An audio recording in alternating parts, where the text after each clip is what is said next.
Assalamualaikum warahmatullahi wabarakatuh dan selamat malam teman-teman yang mengikuti siaran langsung ini lewat Facebook. Terima kasih atas kehadiran anda dan ini adalah sesi yang keempat. Begitu cepat masa berjalan ya.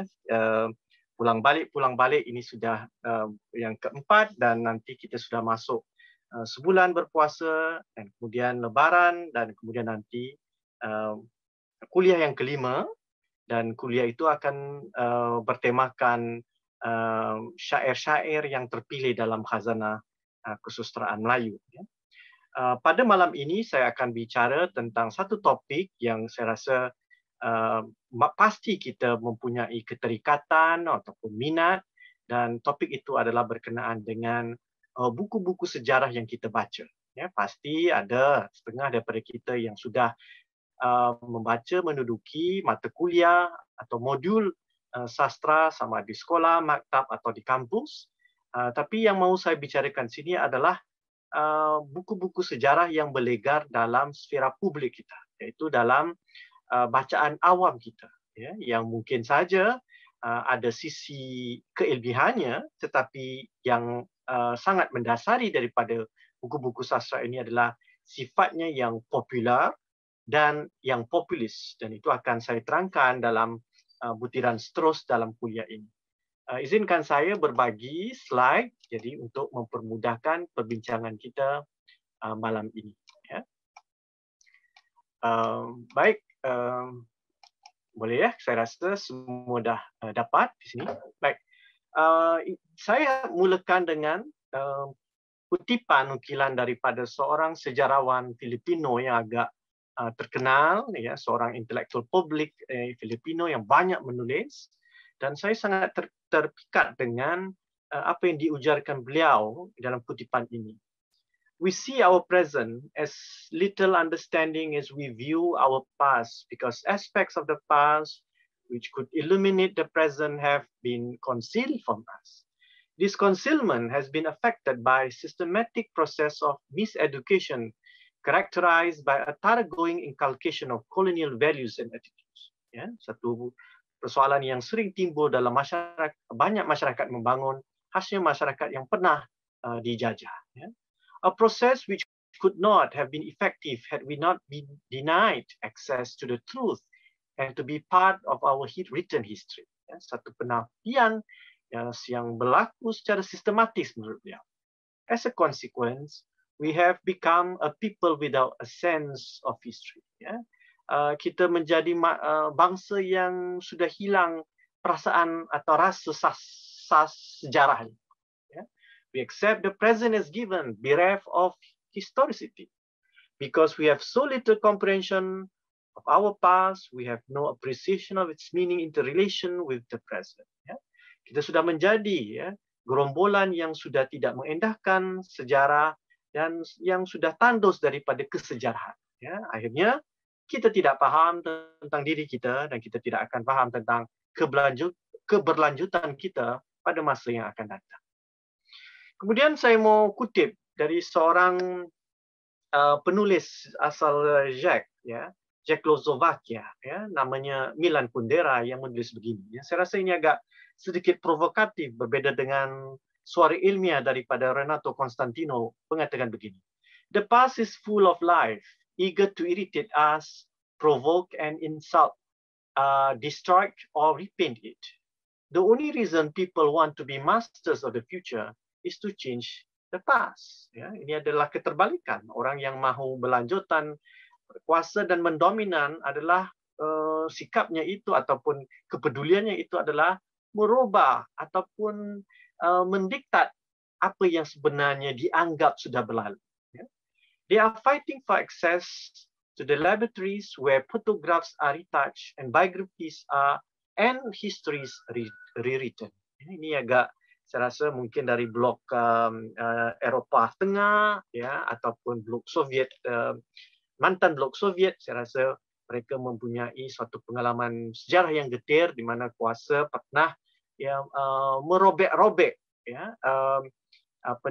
fakta sejarah demi kepentingan kelompok. Dan kita harus sedar bahawa dalam segala urusan perbincangan tentang sastra, mau tidak mahu, ya, sastra bukan turun dari langit, sastra bukan datang semena-mena kerana kebenaran, tetapi ada sisi-sisi, ya, yang namanya boleh kita panggil ideologi, ada yang boleh kita panggil kepentingan, ada yang boleh kita panggil utopian, ya, yang telah mewarnai cara kita memahami sejarah. Ya. Jadi agak penting untuk saya, sebelum saya terjun masuk pembicaraan akarnya, baik saya pergi kepada persoalan-persoalan asas, ya, yakni mendalami, memahami yang silam itu adalah sebagai panduan dan harapan untuk masa depan. Itu yang sangat penting. Kita menghargai sastra hanya sejarah bukan hanya untuk sejarah yang silam, tetapi untuk kita bergerak ke depan.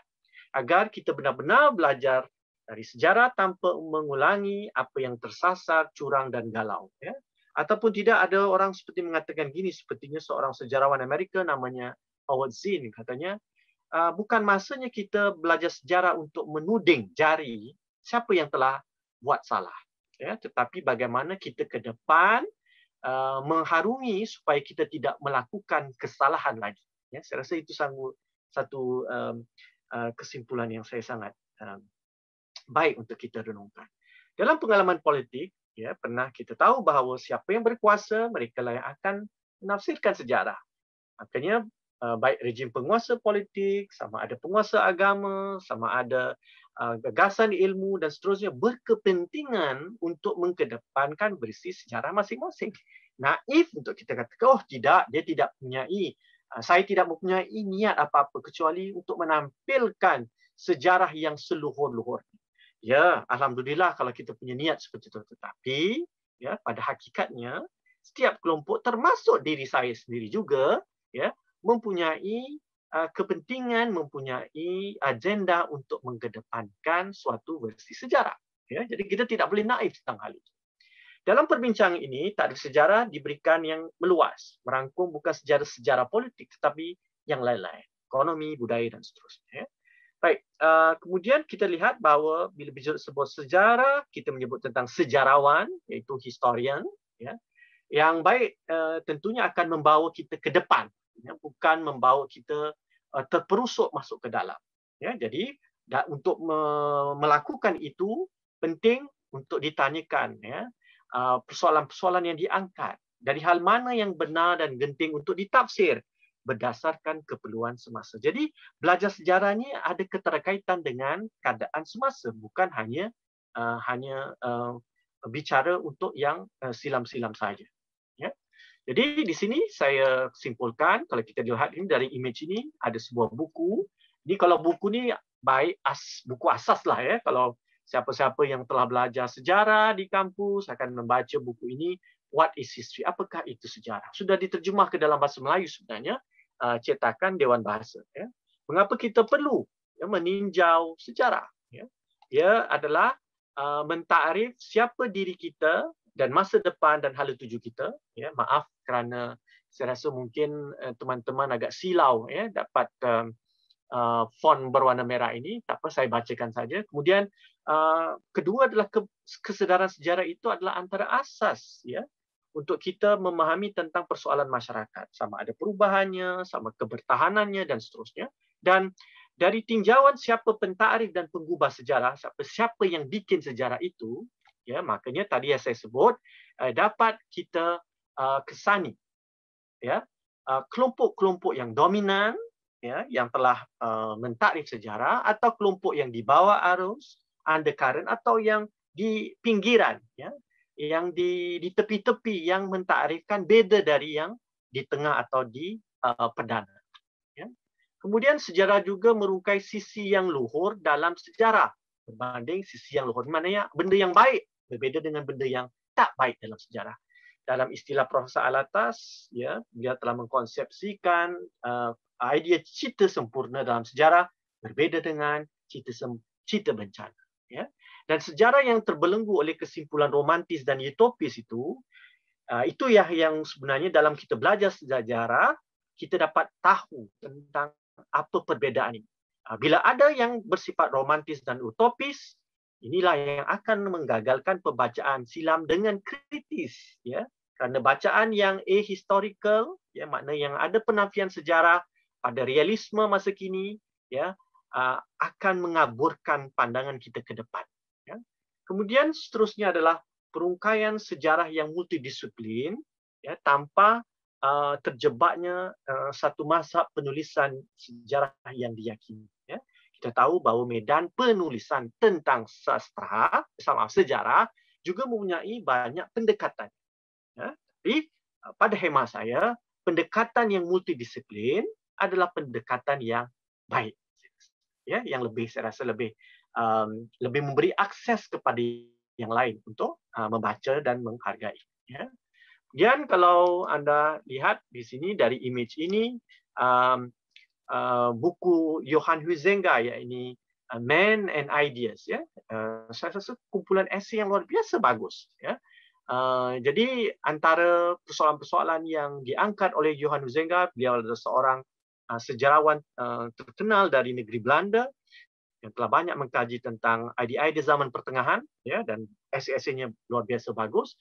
Dan saya rasa persoalan-persoalan yang diangkat itu adalah perlukah tulisan atau penulisan atau wacana sejarah yang sama kuat dengan menyelongkar yang relevan dari dokumen dan artifak lama, segandingan dengan menampilkan perspektif kritis. Ya, maknanya ada keseimbangan situ. Ya, perspektif yang kuat sama kuatnya dengan bahan yang dikaji. Ya. Kadang-kadang kita lihat, ya, khasnya dalam kumpulan buku-buku sejarah kita yang dianggap popular, ya, perspektifnya kadang-kadang melambung tinggi, ya, tetapi researchnya itu tidak kuat, ya, bahan-bahan agak rapuh, malahan sumbernya itu boleh dipersoalkan, ya. Jadi ini perkara-perkara yang harus kita pertimbangkan dalam menilai sebuah karya itu, ya, karya sejarah itu. Sejarah yang ideal, ya, yang Sayugya memiliki ciri-ciri ini. Ya, tadi saya sudah menyebut ada beberapa masalah. Jadi hanya ini saya butirkan dengan cepat apakah yang saya fikir baik. Ya, satu, yang ada sisi pemihakan dengan penilaian moral etika. Ya. Kedua, ia tidak bersifat elitis atau cenderung untuk menyuarakan suatu kepentingan kelompok. Kelompok itu groupings, ya. Ya, maknanya dia tidak berat sebelah lah gitu, ya. Kemudian ia juga inklusif kerana dapat merangkul semua kelompok. Jadi maknanya dalam penulisan sejarah itu ada kesedaran untuk merangkul semua, ya. Jadi dia lebih plural maksudnya. Dia bukan hanya sejarah daripada satu lensa atau satu pihak, ya. Itu saya rasa ya, ya, tidak produktif, ya. Nah, sekarang kita masuk pada tipologi, maknanya jenis-jenis buku sejarah yang boleh kita dapat. Ini taburan umum saja. Ya, pertama yang sering kita tahu adalah buku-buku yang ilmiah, akademik dalam bentuk monograf, tesis, makalah, laporan dan sebagainya. Kadang-kadang kita nak baca pun jadi takut. Ya. Khasnya mereka yang tak pernah duduk kelas sejarah, yang takut dengan sejarah, takut nak menyentuh karya-karya ini. Ya. Dan karya-karya ini pasti menyumbang dalam dunia keilmuan, tapi juga mana-mana juga dasar keilmuan ada juga yang ada kelemahan dan ada kekurangan. Ya. Kemudian daripada sejarah ilmiah kita dapat lihat satu jenis, iaitu sejarah popular, ya, yang menaratifkan sejarah separuh ilmiah atau dalam bentuk sebagai introductory, pengantar saja. Ya. Jadi popular ini dalam pengertian bukan popular carta 10, popular maknanya dia ada di sfera publik dan lebih mudah kita mengaksesnya. Berbanding dengan contoh buku-buku sejarah yang bersifat ilmiah dan seringkali sukar dibeli, sukar didapatkan. Kalau beli pun kadang-kadang harganya agak mahal. Ya, bagi pembaca yang yang belum mau mengenali karya-karya ini. Ya. Kemudian yang lebih menarik juga adalah karya sejarah yang bersifat popular tapi dalam bentuk fiksional. Ya, dia dibentuk dalam novel sejarah, drama sejarah. Ya. Muatannya masih sejarah tetapi sudah diberikan unsur fiktif di situ. Ya. Dan kemudian yang terakhir adalah visual sejarah yang imajinatif. Ya. Ini kalau kita lihat beberapa lukisan, ya, beberapa kerja artifak, ya, kerja kesenian ketukangan yang telah mempamerkan naratif sejarah. Ya, ada.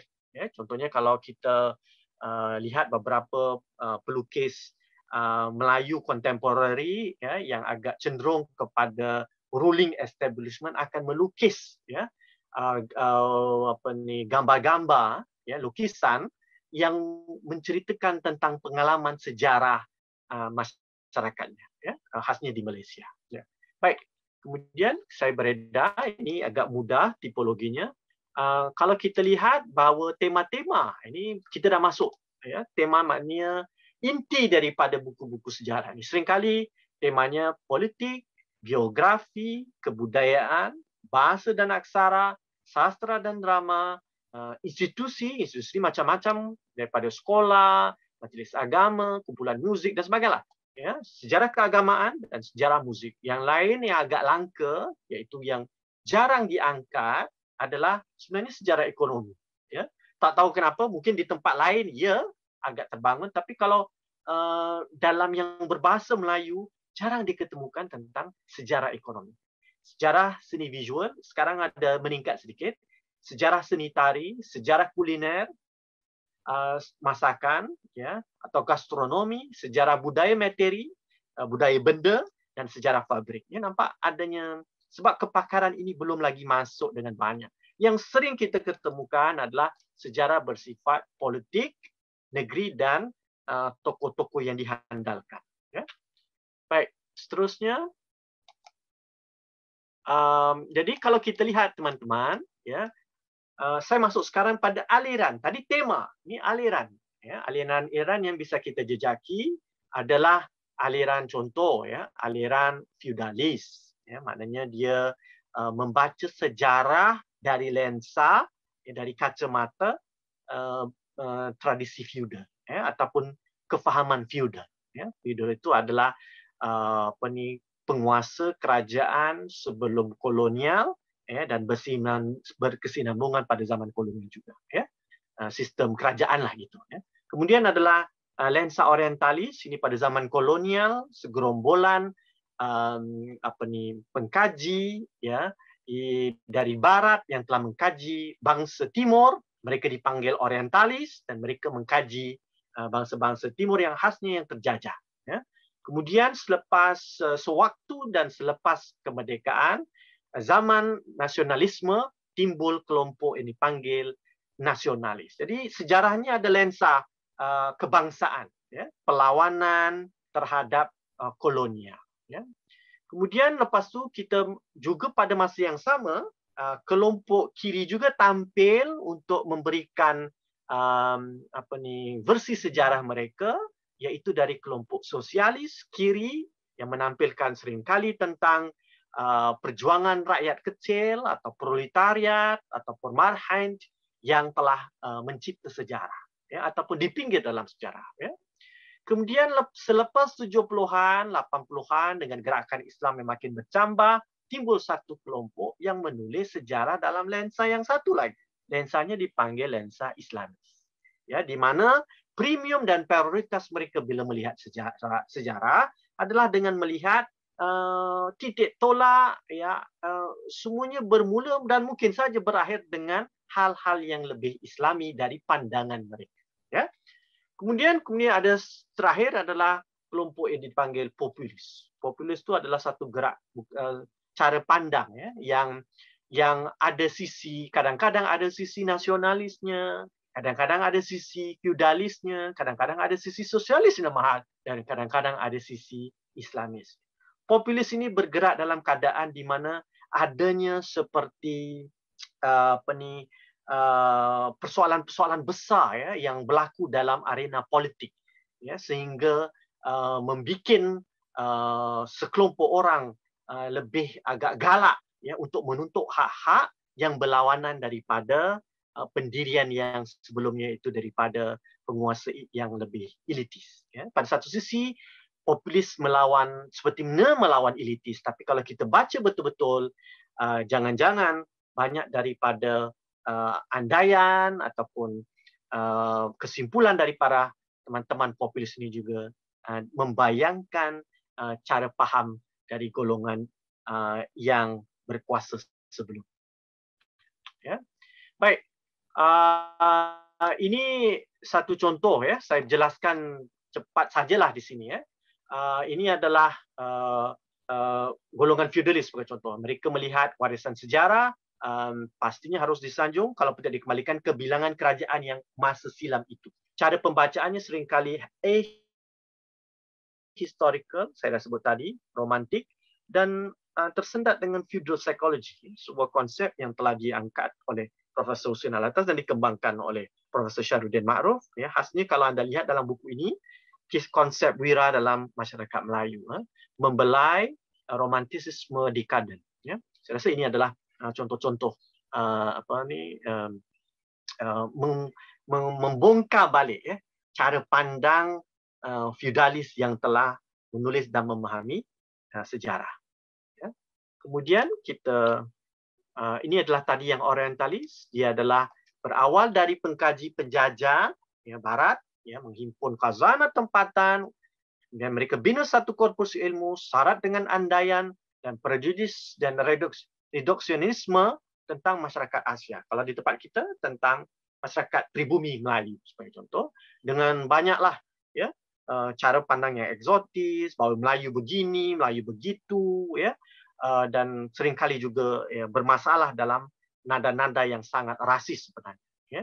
Walaupun antara perintis yang meneroka sejarah dan program Melayu, namun ya, pola kajian mereka sangat bermasalah. Ada cultural essentialism. Di satu sisi mereka ni rajin lah, kita tabik lah, rajin mengumpul, rajin menulis, ya. Tapi andaian-andaian itu sangat terpisah daripada gagasan ilmu sains kemasyarakatan ya dan sains kemanusiaan. Ya. Jadi itu yang boleh kita permasalahkan. Dan saya rasa Edward Said pernah mengangkatnya dengan sangat baik. Ya. Kemudian ada aliran ini, aliran nasionalis. Ya. Yakni sejarah mereka itu adalah reaksi daripada sejarah kolonial yang hegemonik.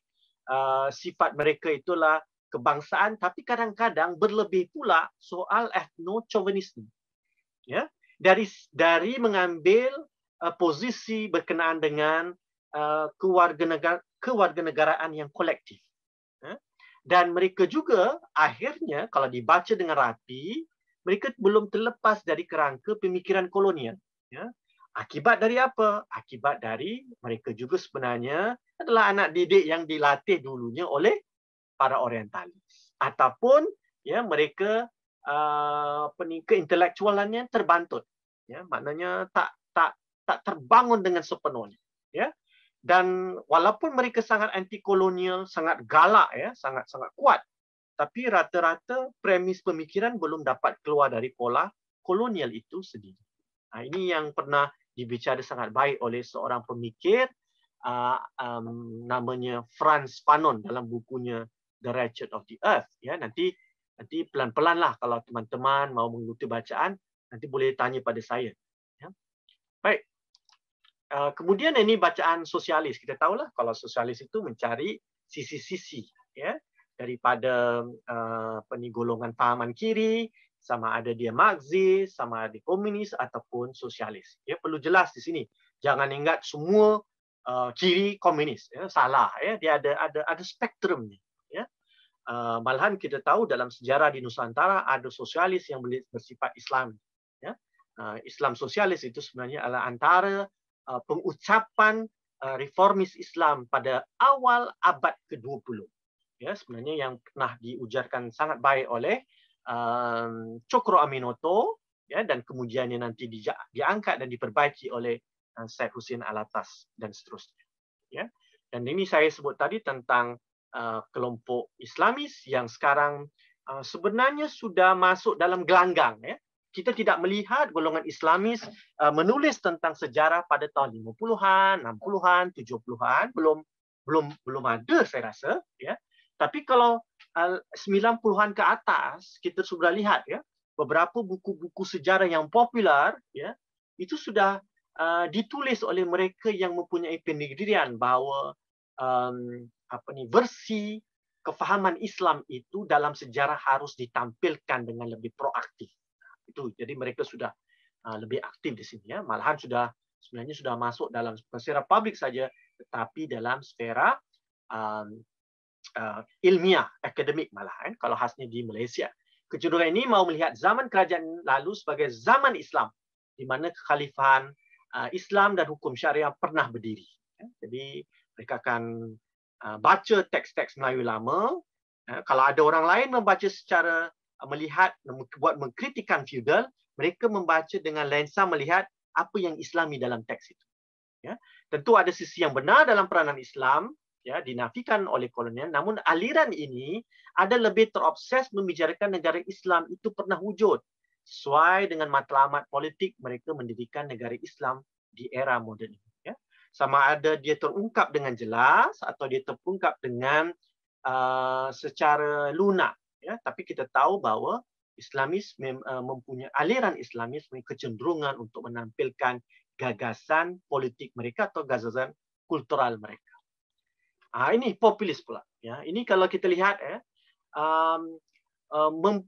kelompok ini melihat rencaman perspektif, ya, yang ada di atas tadi, yang semua tadi itu, yang orientalis, yang nasionalis, yang Islamis. Namun sangat ada ciri yang penting, kekananan. Ya, maknanya nasionalis kanan. Ya, kanan itu agak bersifat etnosentris juga lah. Ya. Ya.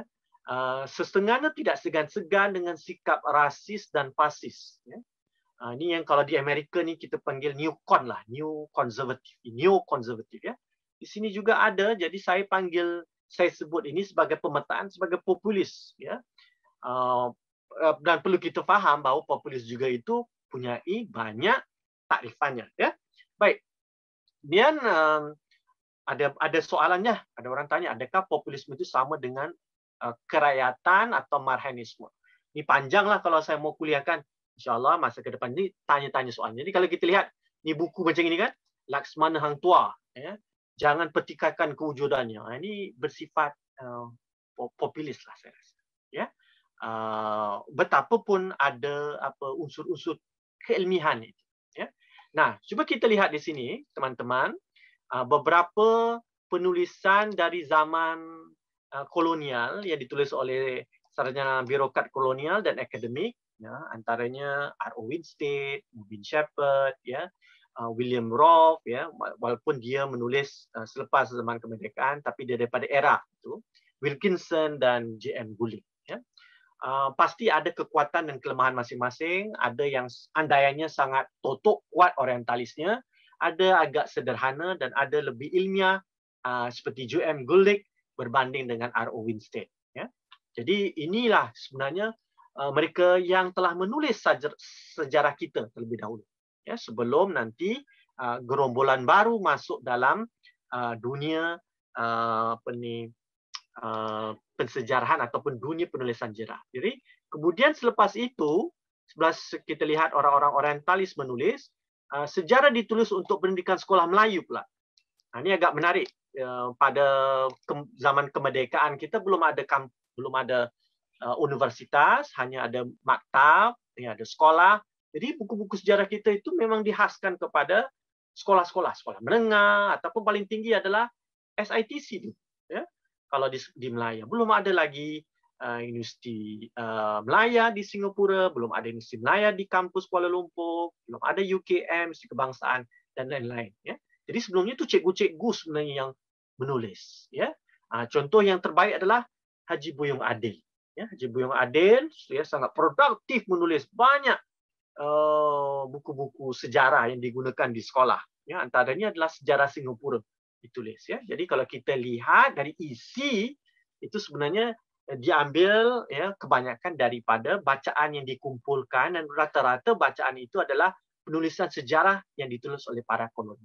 Cuma ya ada satu saringan di mana mereka ambil ya, mungkin mereka ya, tebas sedikit andaian-andaian yang sangat kolonial, dan yang buku seperti Haji Buyung Adil ini menampilkan bersih Melayu lah ya, walaupun tidak, saya kata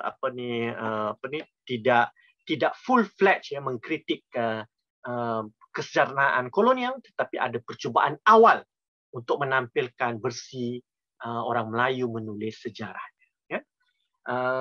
Sebenarnya kalau kita lihat secara ilmiah, ya, perkataan sejarah dulu dipanggil sebagai tawarikh, ya. Dan kalaupun ada perkataan sejarah digunakan, itu adalah seringkali sejarah genealogi, ya. Apa ni, kelompok dinasti yang memerintah, ya. Jadi sejarahnya Melaka, sejarahnya Siak, sejarahnya Johor, sejarahnya apa ni, negeri-negeri Melayu maksudnya, ya. Jadi nama-nama ini seperti Abdullah Hadi, Buyung Adil, Samsul Baharin, Agus Salim, Darus Ahmad. Ini adalah buku-buku yang saya rasa dari generasi tahun 40, 30, 40, 50, 60 sampai saya rasa sampai 60. Ini yang memegang buku-buku sejarah kita yang menjadi bacaan, ya, sebelum nanti universiti kita melahirkan sejarawan, ya, secara akademik. Ya. Baik. Nah, ini adalah sastra juga, tapi dalam bentuk sastra, sejarah dalam bentuk sastra. Ya, pastilah ada titik tepuk tambah, fiction, namun ada kesedaran untuk menampilkan sejarah lewat sastra. Pak Harun Amir Rashid terkenallah dengan Panglima Awang, kemudian ada sequelnya Anak Panglima Awang. Panglima Awang ini sequelnya Anak Panglima Awang, ya. Kemudian lain-lain lah, ya. Samad Ahmad, Abdul Latif, ya. Tuan Abdul Latif ni memang aktif kalau awak lihat, ya. Karya-karya terbitan PTS itu banyak, boleh kalau kita baca, ya. Saya sampai sekarang tak kuat baca, terlalu banyak, ya. Fazal Terani sangat menarik pada novel-novel sejarah beliau 1515 sebagai contoh. Profesor Muhammad Haji Saleh juga telah menulis, ya. Afifuddin Omar, Isa Kamari dan seterusnya. Dari Singapura saya lihat Encik Isa telah menampilkan, ya, Tuan Duka Bertahta, sebagai satu novel dan sudah diterjemahkan 1819. Itu satu versi sejarah dalam bentuk fiction. Ya, itu agak menarik untuk kita lihat sebagai satu sumber. Ya. Baik, kemudian ini saya masuk pada ilmiah. Ilmiah ini adalah orang-orang ahli akademik, ya, yang membicarakannya. Ya, banyaklah, tak boleh saya pergi satu persatu, sekadar untuk menyeraikan di sini. Antara yang aktif hari ini menulis dan buku-bukunya senang didapati oleh Profesor Ahmad Adam. Ya. Saya rasa saya hairan dengan Profesor Ahmad Adam ini, luar biasa produktif, ya. Menulis satu-satu, kemudian mengedit teks, ya. Saya rasa memang kagumlah, ya, kita punya sejarawan yang sangat aktif di sini, ya. Saya rasa ini adalah nilai tambah yang sangat baik, ya. Antara nama-nama lain, ya, teman-teman lihatlah di sini, ya, ini semua yang rata-rata macam-macam sejarah. Dia boleh sejarah politik, boleh sejarah sastra juga, ya. Boleh sejarah yang lebih kritikal atau lebih dipanggil subaltern gitulah, ya. Contoh daripada Faris Noh sebagai contoh, ya. Ataupun sejarah yang sangat agak mainstream, contoh Profesor Kuki Kim sebagai contoh, dan nama-nama yang lain, ya. Ini kalau yang duduk kat kampus tahulah karya-karya ini, ya. Baik, kemudian ini adalah contoh, ya, sejarawan di IPT. Ya, ini yang saya nak tunjukkan, ya, satu beralihnya, dan dalam IPT Institut Pengajian Tinggi itu, ya, yang sekarang menampilkan suatu sisi yang mungkin kadang boleh dipanggil sebagai populis, ya, tapi bukan popular, maknanya bukan turun padang terus, tidak. Dia agak populis. Dia ada nada-nada, ya, yang sangat memberikan semangat bagi pembaca yang ada semangat kebangsaannya saya rasa agak kanan, ya. Ini kan dalam dunia ilmiah ada yang kiri, ada yang kanan. Jadi ada cara pandang yang tertentu. Cuba kalau kita lihat, ya, Profesor Ramla Adam, Ishak Saad, ya, dan Azmi Arifin, ya, semua adalah profesor yang aktif menulis, ya, tetapi dengan kecenderungan tertentu, ya. Tak dapat saya mengupaskan semua, ya, tapi sekadar membuat teman-teman tertarik bahawa sebenarnya banyak yang sedang berlaku dan berlangsungan dalam dunia sejarah kita. Dunia pembacaan sejarah kita. Tugas saya malam ini adalah menampilkan peta besar. Ya, ini bukan mengkaji sebuah karya, tidak. Peta saja. Ya. Kemudian ada juga dalam IPT yang tak kaji tentang spesifik perjalanan sejarah, tetapi secara konseptual. Ya, contohnya sejarah intelektual, konsep dan skop Muhammad Yusuf Ibrahim. Sejarah Malaysia, pentafsiran dan penulisan Zainal Abidin Abdul Wahid. Kasim Ahmad, ini bukan Kasim Ahmad yang K ya, ini Q, ini sejarawan ya. Metode ya, pendekatan dan seterusnya. Mungkin boleh kita masukkan sini juga adalah kuliah Profesor Syed Muhammad Nagib Alatas tahun 72 di UKM, iaitu sejarah kebudayaan Melayu. Dan juga pengaruhnya Islam. Saya rasa itu juga adalah framework untuk memahami tentang peranan Islam dalam sejarah bahasa dan kebudayaan dan kesusastraan Melayu. Nah, ini pula teman-teman adalah penulisan sejarah yang popular yang saya sebut tadi. Ini adalah nama-nama mereka. Produktif dan buku mereka senang didapati sebenarnya. Kita boleh dapati di perpustakaan, di kedai buku. Mereka mempunyai berbagai-bagai latihan, tidak semestinya mereka seorang sejarawan sepenuh masa ataupun yang dari IPT, tapi mereka mempunyai kecenderungan. Jadi orang-orang yang ini yang menulis sejarah, dan karya-karya mereka itu berlegar di ruangan publik. Malahan sudah juga mendapat perhatian dari dunia ilmiah untuk memperkatakan karya-karya mereka. Nama-nama seperti ini. Ada yang lain lah. Tinggal nak duduk dan kaji. Jadi saya suka duduk pelan-pelan, tengok di kedai buku. Ada yang saya dapatkan beli, ada kan saya baca dari perpustakaan. Jadi ini adalah antara nama-nama. Setuju atau tak setuju tentang mana jugalah. Yang ini yang tadi awal pun kita mungkin setuju atau tak setuju secara ilmiah. Tapi inilah dunia bercambahnya, beragamnya penulisan sastra kita. Nah, ini contoh-contoh. Kalau kita lihat image-nya, jadi teman-teman dapat lihat Kitab Ketamaran Melayu, Kusani. Jadi judul-judulnya saja sudah saya rasa memberangsangkan. Jadi saya lihat mungkin anak-anak yang muda-muda suka baca ni. Nah, jadi soalnya gini, soalnya adalah bagaimana kita menilai ini. Apakah bacaan dan tanggapan mereka?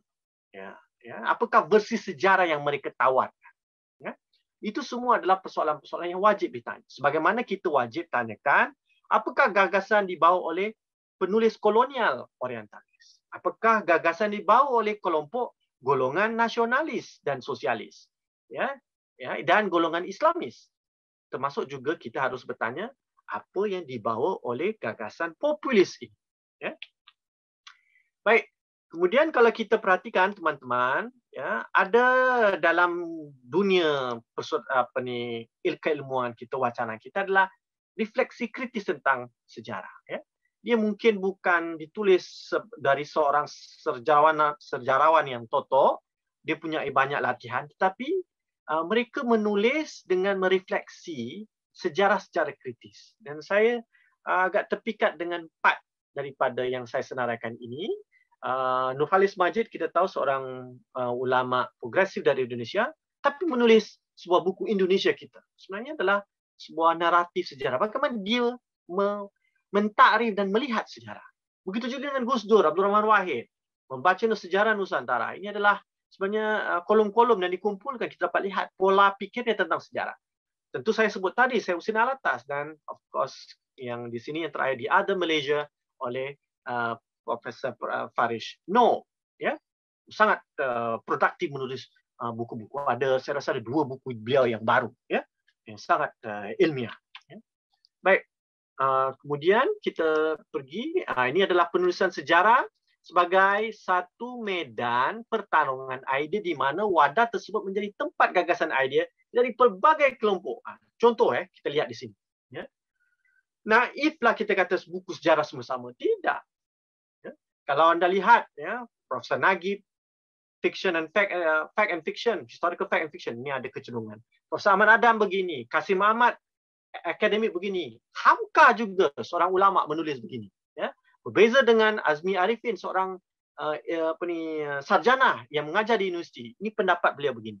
Dan ini adalah daripada R.O. Winstead, ya, yang mempunyai pola pandang orientalis. Jadi nampak kan beragam. Soalnya kita mesti tahu kecenderungan pemikiran mereka untuk memahami gagasan sejarah yang mereka bawa. Pendirian mereka mentakrif sejarah untuk kita tahu. Jadi kita tidak naif. Kita tidak naif untuk mengatakan, oh, ambil buku sejarah semuanya sama. Tidak. Tidak berlaku begitu. Ya. Baik. Kemudian kasus ataupun sejarah popular ini yang saya nak pergi masuklah ni. Yang popular ini adalah ciri-ciri. Kita lihat. Ada beberapa tu menjelaskan kenapa ia bangkit. Satu adalah cultural turn. Ya, ini adalah konteks modernitas, mahu mencari budaya dan tradisi dan otentik. Gemencarnya gaya pemikiran keagamaan dan keetnikan yang semakin kanan. Yang jadi ethno-religious itu sudah menjadi benda yang bergolak-golak. Ya. Akhirnya mendakap hanya kita sajalah yang betul dan berhak. Ya. Jadi adalah keromantisan budaya bahawa yang dilam dulu kita perfect, kita sudah begini-beginilah. Kemudian dalam sfera publik, ya, bahan sejarah jarang ketemu. Yang ilmiah tinggi sangat, tak masuk ke sfera publik, sfera awam. Jadi tak ada orang yang menulis, mesti macam cikgu-cikgu dulu kan. Cikgu-cikgu tu menulis, masuk dalam sfera publik, orang boleh baca. Sekarang tak ada. Bila tak ada, ia diisi oleh siapa? Diisi oleh naratif-naratif yang populis. Ya. Kalaupun ada dalam sejarah naratif negara yang punya satu kecenderungan lain, sejarah elit atau sejarah kelompok aliran politik tertentu. Kalaupun ada, tapi yang bersifat itu. Dan orang tak minat rata-rata. Ya, orang sudah tahu, oh ini agenda yang berkuasa. Ya. Jadi akhirnya yang populis menarik minat. Ya. Kemudian pola pemikiran yang masih terpakai, saya sebut tadi, orientalis dan nasionalis mundur. Ya. Ini ada sebab musabab kenapa dia wujud dan bertahan. Jadi apa ikan kesan daripada pemikiran sejarah yang populis ini? Ya. Satu, inilah dia lihat yang dulu Bahari, Islami dan ini asli, ya, kegairahan kepada persoalan identiti, ya. Mereka melihat bahawa legitimasi sebagai penyambung warisan kebudaya, ya. Kemudian kelompok luar melihat kita tu dengan sikap tertutup, eksklusif dan rasis, pada penghujungnya semakin menguat andaian prejudis reduksionis terhadap kita pula. Artinya gini, ya. Orang luar mau tak mau melihat bagaimana kita menulis sejarah. Ya. Bila sejarah kita sudah masuk ke kanan-kanan, ya, mau tak mau, ya, mereka tuding jari, ginilah Melayu, ya, sikap begini begitu begini. Ini saya rasa agak sangat mengundang, ya, pemerhatian kita. Ya. Kemudian kelas terdidik, ya, mengkonsumsi tafsiran sejarah seperti ini, selain para pelajar menengah di IPT terdedah dengan bahasa tersebut, akhirnya tafsiran itu dianggap standar, sah dan wajar. Nah, ini yang kita bimbangi teman-teman. Ya, apabila yang popular itu dianggap sebagai mutlak dan berhak. Ya. Sedangkan dunia penulisan sejarah yang ilmiah tinggi melangit tak turun pula. Dan tidak dapat akses ke dalam sfera publik. Jadi ada satu hambatan besar. Ya. Baik, kemudian ini contoh-contoh, ya, teman-teman, ya. Saya tidak dapat bacakan semua. Saya kutip dari beberapa bacaan, ya, daripada karya-karya yang saya anggap sebagai sejarah populis. Ya. Ini contoh, kita dapat lihat ada, ya, kesimpulan yang reduksionis, ya, yang rancu, yang tak beres lah gitu. Ya. Contoh gini, kehidupan marhaen Melayu rata-rata hidup relax dan steady. Nak berniaga pun suka pacak payung, tegak papan sekeping jual kuih-kuih dia. Nasi lemak dia. Budaya pasar malam, pasar sehari, pasar tani masih kuat sejak zaman berzaman. Mereka tak perlukan revolusi penulisan. Mereka suka buat perdagangan entrepot. Kumpulan barang tukar, import ekspor. Dengan cara ini mereka boleh hidup selain mencari hasil laut, hasil hutan yang makan sehari-hari. Tapi orang luar yang tamak nakkan apa yang ada di tangan mereka ini. Kalau boleh, bukan saja bumi yang dipijak, langit yang dijunjung, orang Melayu pun nak dikebas sama. Jadi anda lihat, ya, sisi yang sangat sangat lisan, ya, penulisannya malahan, ya. tak tersusun malah ni. Saya tak nak pergi ke situ, tapi kita dapat lihat cara pola pandang di sini. Ya, tak nak ambil apa yang di tangan mereka di zaman sekarang ini tidaklah boleh drastik sangat macam pihak komunis bunuh